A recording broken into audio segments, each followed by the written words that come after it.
Hi, all you awesome friends. Hey, check it out. I'm up in the boat and I've got some garden stuff going, and check out this cool view.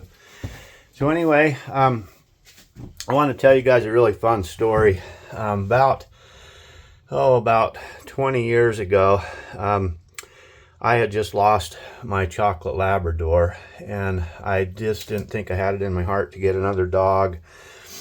But my friend called me up on the phone and he says, Jimmy, I got some plumbing problems. Could you come over and help me? And I thought, uh-oh. So anyway, I went over to his house, and sure enough, he took me to the bathroom and he opened up the door, and there's a little yellow lab puppy in there, a male with a blue ribbon around his neck.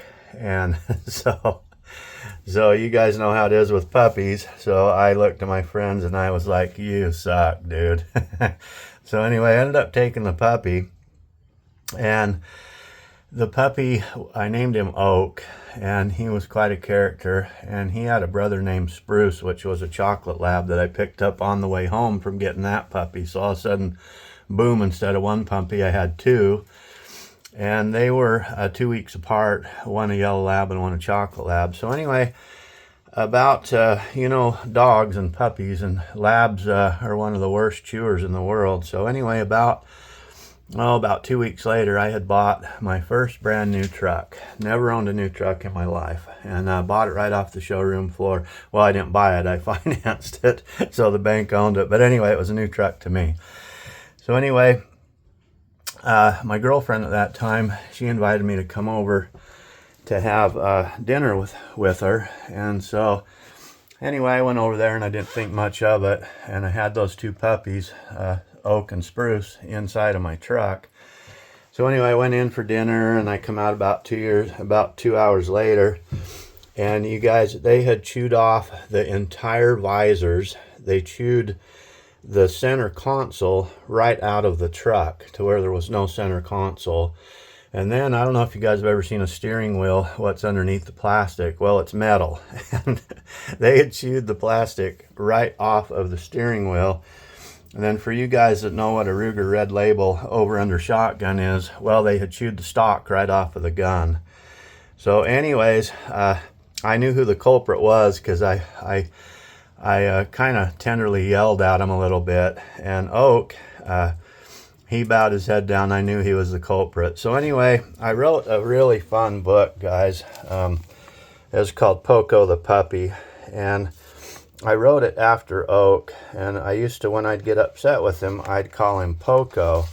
So whenever he's in trouble, I would say, Poco, no, Poco bad boy, Poco quit chewing. So anyway, this book was one of my favorite books. It was a children's book.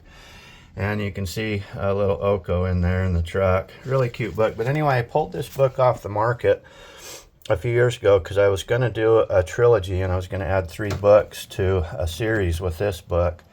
So anyway, I've been busy writing some different books, but now I'm in my boat, and I've got my little writing desk here, which is one of the big reasons I even bought this boat. So anyway, I was thinking a new book I wanted to hit you guys up. And I was thinking, as traumatic as it is for kids when they lose a dog, it just traumatizes a lot of kids and us adults too. So I was thinking about writing I'd like to get this book back on the market because it was a fantastic little kids book, but I'd like to add another book to it. And so I'm thinking of writing a book that lets the kids know that the puppies and the dogs, they come from heaven, but they don't stay forever. They're only temporary. And then I thought it would be some really fun little stories for the kids about the dogs, and kind of the whole time leading up to letting the kids know that the dogs aren't going to be here forever, that eventually they have to go back to heaven. And I'm thinking if I word it right and do some really cute stories and fun stuff for the kids, that if their parents read that book to the kids, that it might help losing a puppy not be so traumatic. So that's my new idea for a new book, guys. Poco the Puppy. It's going to be a kid's book. And it's going to be like Poco just comes for a visit. Like he's just there short term, but he has to go back to heaven. And maybe that will help the kids understand that dogs don't live forever, that their lives are actually fairly short. And what do you guys think? What do you think about the idea? I was thinking Poco the puppy, and then for the third book I was going to do one called Poco the puppy's fun stuff recipes, and it's going to be an interactive kids book to where it's going to be full of recipes that the parents can check off with the kids, like things we've forgotten about, like building sandcastles, or you know how we used to build cushion caves on our mom's couches when we were kids, or you know, some of the fun games like Red Rover, send Poco right over, you know. And so I thought it would be a good interactive book to complete the series of Poco, with the Poco's fun stuff recipes, and then I don't know what to name the one about the puppies just coming from heaven for a short period of time. Anyway, guys, I'm just sitting here on the boat thinking of some new ideas to start a couple more books.